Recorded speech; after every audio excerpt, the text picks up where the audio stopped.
I'm Laura. And we are TwoPaperGirls. Welcome back to Top 5 Wednesday. As always, it was started by Gingery's Lainey, and we'll leave her channel and the link to the Top 5 Wednesday book reads group down below.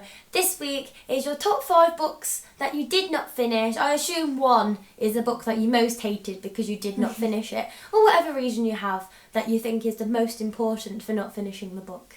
My number 5 choice is What Maisie Knew by Henry James. I put this in number 5 because people don't really know about this book. We had to read it for university.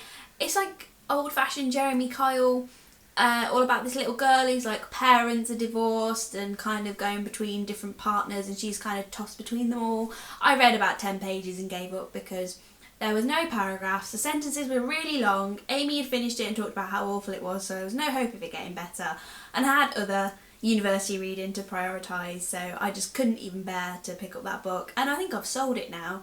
No intention of ever reading it, so it's seriously did not finish, never gonna read. My number 5 is The Colour Purple by Alice Walker, because I went through a phase in college of trying to read classics, and I picked this one up thinking this is a classic, tried to read it, and then I was just busy. It's really boring. I don't usually do not finish books now. I usually finish them, but this was like a while ago when I picked up books just like I'll read this and then just didn't.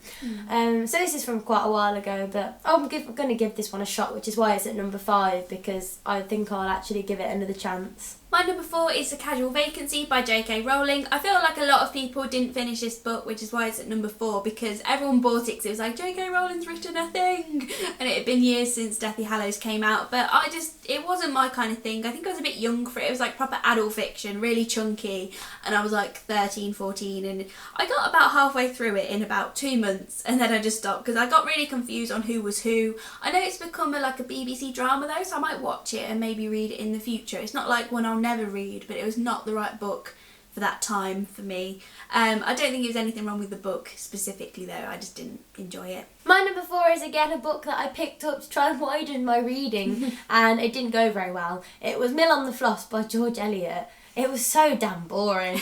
I read the first quarter of it and I was just like, this is so rubbish. And I read a summary of what happens at the end. I'm like, that chunk of a book is not worth that one bit of action at the end. It's just description about a garden. It's just God, it's just not worth it. It's just not worth the pastoral. We're from the place where George Eliot is from, but I show no loyalty. My number 3 is Willful by Hilary Mantel. I've talked about this book a lot of how much I hated it, but again, I don't know if the book was bad, it's just not my genre. It was so huge. It was a lot of pressure for it to be like the first uni book. I was quite anxious reading it, trying to be all clever about it and just not really understanding it. I hate historical fiction, so I was never going to like it really, was I? But a lot of people love this book. It won the Man Booker Prize, so maybe it's not the book for me. Maybe if it was half the size as well. I did read about half of it, so maybe if it was 350 pages rather than 700, I might have quite liked it, but I couldn't get through it. My number 3 is Catchtwenty by Joseph Heller. I picked this book up because someone that I really liked at the time, it was their favourite book. I wanted to read it and impress them. And the multiple perspectives just confused the living daylights out of me. And I was so busy at the time. I think it was my first year of college or probably the second year. Oh no, first year. And it was just so confusing, but I quite like historical fiction. I know Laura doesn't, but I quite like it. And it's set in the war, and there's a big plane on it. I've got the silver copy.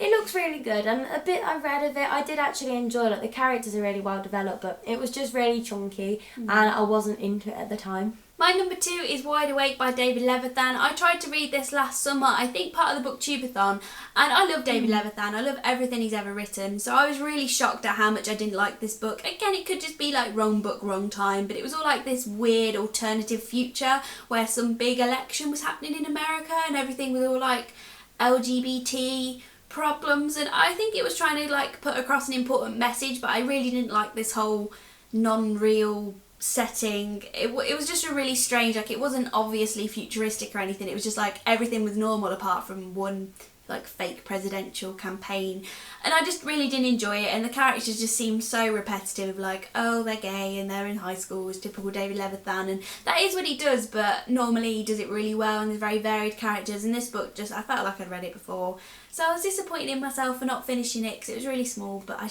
really didn't enjoy it. My number 2 is A Clash of Kings from the Song of Ice and Fire series by George R. R. Martin, because I love the series and I wanted to read the books. I got halfway through this one and I was just like, God, there's just so much. It's like reading like about life. It's imagine if like Big Brother or something, like the TV show, was on all the time, but instead you had to sit there and do nothing else but read.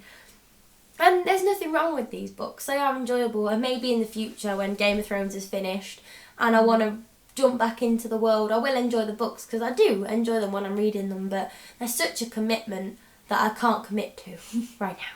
My number 1 is The Martian by Andy Weir. I put this at the top because I feel like it's the most popular book on my list that people love, and there was such hype around it. And I didn't think I'd love it, but I'd heard such good things. I thought, oh, it'll surprise me, but just the science, and I really didn't like the narrator. That's what everyone loves. They go, oh, I didn't like the science, but the narrator was hilarious, and I just found him really annoying. I wanted like a proper heartfelt, realistic, like, he's freaking out because he's on Mars, but he was just having a laugh for like 200 days and just didn't care. He didn't get emotional, and I think I just wanted something a bit more realistic, even though it's someone trapped on Mars. But you know, I wanted like a bit more emotion and drama, and it was just very boring. I might read it in the future, but I've seen the film now, so I feel like I'm satisfied. That story's done for me. I think I gave the book to my boyfriend. I don't even own it anymore. But maybe in the future, but I didn't enjoy it. My number 1 is A Million Suns by Beth Revis, which is the second book in the Across the Universe trilogy, I want to say. Yeah. I just, the first book was alright, it weren't anything special, but then I was like, oh, it's a bit different. And then this second book, I realised that I am not a big fan of sci-fi, and this is all sci-fi. Book sci-fi, not TV sci-fi, because Star Trek. But anyway, the book is just, oh, it's so rubbish. Like, the narrator really wound me up, and her name's Amy. I'm just like, oh, please stop. And like Elder and Eldest, I'm like, this is so stupid. And it's just like, we're stuck on a spaceship, but there's a big scheme. It's like, of course. It's just ridiculous. I just would not recommend this series. I hope you enjoyed this video. I really like talking about DNF'd not finished books, because it starts a lot of conversation, because sometimes people are really horrified, like, you didn't finish my favourite thing. So hopefully we didn't offend any of you. Tell us down below which books you didn't finish, and we'll see you in the next video. Bye!